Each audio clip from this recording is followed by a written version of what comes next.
Hello friends, સ્વાગત છે તમારું ભાવિકાસ ફૂડ મેજિક ગુજરાતીમાં અને હું છું ભાવિકા. આજે હું તમારી સાથે આપણે આખા વર્ષ સાચવી શકાય તેવા બટાટાની વેફર અને સાબુદાણાના પાપડની રેસીપી શેર કરવાની છે, જે એક જ પાણીમાંથી આપણે બે વસ્તુ બનાવવાની છે. તો સૌપ્રથમ મેં અહીંયા ઓવરનાઇટ 500 ગ્રામ સાબુદાણા પલાળી લીધા હતા સાદા જ પાણીમાં. તે હવે આપણે વેફર બાફતા હોઈએ છીએ જે પાણીની અંદર, તે પાણી આમાં લેવાનું છે. તો મેં આ પાણી લઈ લીધું છે, વેફરનું પાણી છે.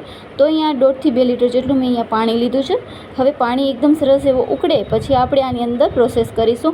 તો ખરેખર તમે આ પાણીમાંથી આપણા વેફર પણ બની જાય છે અને આપણા જે ચમચા વેફર પણ કહીએ છીએ જે સાબુદાણાની, અથવા તો આપણે સાબુદાણાના પાપડ કહેતા હોય છે ઘણા લોકો, તે આપણે બનાવીશું. તો અહીંયા હું સ્વાદ પ્રમાણે મીઠું લઈ લેવાનું છે અને તે ખાસ ધ્યાન રાખવાની કે આપણે વેફર વાપતી વખતે જે પાણીમાં મીઠું એડ કર્યું જ હોય છે, એટલે આપણે તે પ્રમાણે ટેસ્ટ કરીને જ પાણીમાં મીઠું ઉમેરવાનું. હવે અહીંયા મેં એકદમ ક્રશ કરેલા મરીનો પાવડર લીધું છે અને આપણે અહીંયા કને અડધી વાટકી જેટલું જીરું લીધું છે, આખું જીરું જ છે. તેને હવે આપણે એકદમ સરસ એટલે મિશ્રણને હલાવી લઈશું અને પાણી થોડું ગરમ થાય એટલે પછી આપણે એની અંદર સાબુદાણા ઉમેરવાના છે.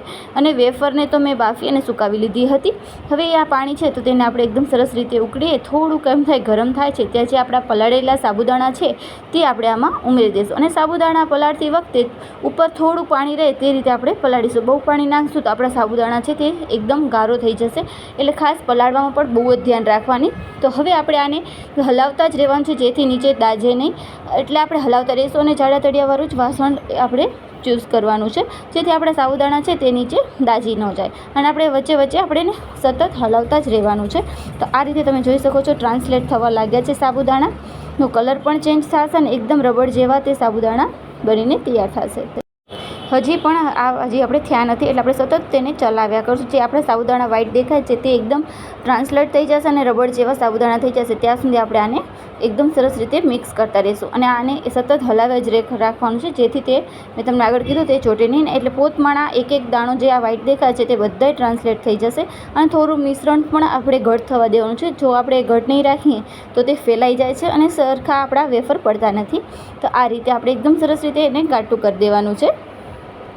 તો તમે જોઈ શકો છો હવે આપણું મિશ્રણ પણ એકદમ સરસ એવું ઘાટું થવા લાગ્યું છે. તો હજી પણ આ થોડુંક હજી આપણું પાતળું છે, તો થોડીક આપણે 5-10 મિનિટ હજી આપણે આને એકદમ સરસ એક જ આપણે ડાયરેક્શનમાં હલાવતા રહીશું જેથી આપણું ઘટ થઈ જાય અને પછી આપણે પાથરીએ તો તે એકદમ રેડાઈ ન જાય તેવું જોશે. તો એ પ્રમાણે આપણે આને એકદમ સતત એવું આપણે ચલાવ્યા જ કરવાનું છે.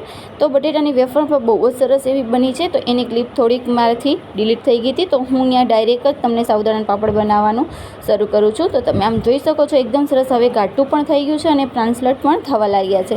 તો તમે જોઈ શકો છો. તો હવે એકદમ સરસ એવું આપણું ઘાટું મિશ્રણ તૈયાર થઈ ગયું છે. તો હવે આપણે એને પાથરીશું. તો અહીંયા તડકામાં મેં ખાટલા ઉપર જ એને એકદમ સરસ રીતે પ્લાસ્ટિક જાડું આવે તે પાથરી દીધું છે. અને આવી રીતના એકદમ સરસ એવો ચમચાના મદદથી આપણે આવી રીતના પાથરતા જશું. તો આ રીતે આપણે બધાય ચમચાના મદદથી આપણે સરસ રીતે આપણે બધા પાપડ આપણે પાથરી લઈશું. તો આ રીતે પાથરશું એટલે થોડોક આપણે થઈ જાય પછી આપણે એને ઉથલાવવાનું છે.